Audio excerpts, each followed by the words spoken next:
এই শাড়িটা ভাইরাল শাড়ি, আবার স্টক হয়েছে। জাস্ট আমি একটা শাড়ি তোমাদেরকে খুলে দেখাচ্ছি।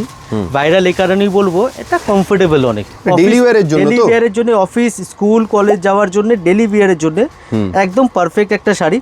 পুরো হচ্ছে তোমরা আসবে চান্দেরির উপরে, মানে শাড়িটা আসবে চান্দেরির উপরে, একটা ইঞ্চি পুরো মহেশ্বরী বর্ডার কিন্তু এর মধ্যে পেয়ে যাচ্ছ তোমরা। ঠিক আছে, অল ওভার পুরো যে আছে প্রিন্ট আসবে, আর এর মধ্যে কিন্তু ব্লাউজ পিসও তোমরা পাচ্ছ।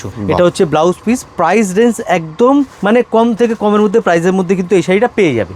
প্রাইস জানতে হলে স্ক্রিনশট দাও, স্ক্রিনশট নিয়ে স্ক্রিনে যে নাম্বারটা দেওয়া আছে 905 দিয়ে ওই নাম্বারটাতে হোয়াটসঅ্যাপ করে দাও, আমরা তোমাদেরকে হোয়াটসঅ্যাপে প্রাইস জানিয়ে দিচ্ছি। ডেইলি স্কুল কলেজ সমস্ত জায়গায় পরা যাবে সমস্ত। একদম একদম একদম। এর মধ্যে যে আছে তোমরা প্রিন্ট পাবে, প্রচুর সংখ্যক প্রিন্ট তোমরা এর মধ্যে কিন্তু পেয়ে যাচ্ছ। হ্যাঁ, প্রিন্টগুলো দেখো, এক একটা প্রিন্ট এক এক রকমের পাবে, আর প্রত্যেকটার মধ্যে যে আছে কালার অপশন পাবে দুটো করে, একটা ব্ল্যাক আর একটা মেরুন। আজরাকের উপরে পুরো ডিজাইনটা এটা আছে। নিচেরটা যেটা ব্ল্যাক আমরা দেখালাম, ওটার মধ্যে তোমরা মেরুন কালারও কিন্তু পেয়ে যাচ্ছ। দেখো এই একটা মেরুন কালার কিন্তু এই নিচেরটার মধ্যে চলে আসছে। ফ্যাব্রিক ম্যাটেরিয়াল একদম সফট হবে, এটা হচ্ছে গ্যারান্টি, একদম কমফোর্টেবল, পরে আরাম পাবে। 10-12 ঘন্টা পরে থাকলেও আনকমফোর্টেবল ফিল হবে না।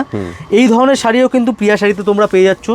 ডিজাইনার শাড়ি তো আছেই, তার সাথে ডেলি ইউজের শাড়িও কিন্তু আছে, খুব রিজনেবল প্রাইসে। রিজনেবল প্রাইসের মধ্যে কোয়ালিটিফুল শাড়ি নিতে হলে চলে আসো একবার প্রিয়া শাড়িতে। অ্যাড্রেস হচ্ছে সদর স্ট্রিট, ইন্ডিয়ান মিউজিয়ামের একদম পাশে। মেট্রো স্টেশন হচ্ছে পার্ক স্ট্রিট, আর ধর্মতলার একদম মাঝখানে সদর স্ট্রিট, কিন্তু পার্ক স্ট্রিটে মেট্রো থেকে নামলেই সুবিধা হবে। আর যদি গাড়ি করে আসো তাহলে পরে সদর স্ট্রিট মাথায় রাখবে, ইন্ডিয়ান মিউজিয়াম অথবা নিউ মার্কেট ফায়ার ব্রিগেড একদম প্রাইম লোকেশন আছে। এছাড়াও স্ক্রিনে তো নাম্বার দেওয়াই আছে, স্ক্রিনের নাম্বারে ফোন করে নেবে, কোনো অসুবিধা হলে আমরা সম্পূর্ণ গাইড করে দেবো। আর রিকোয়েস্ট করবো আপনারা পেজটাকে একটু ফলো করে রাখবেন, প্রিয়া শাড়িজের ইউটিউব হোক ফেসবুক হোক যেখানে হোক ফলো করে রাখবেন, যাতে প্রত্যেকদিন নতুন নতুন যে আপডেটগুলো আসছে আমাদের সেগুলো যাতে আপনারা পেতে থাকেন। Thank you so much.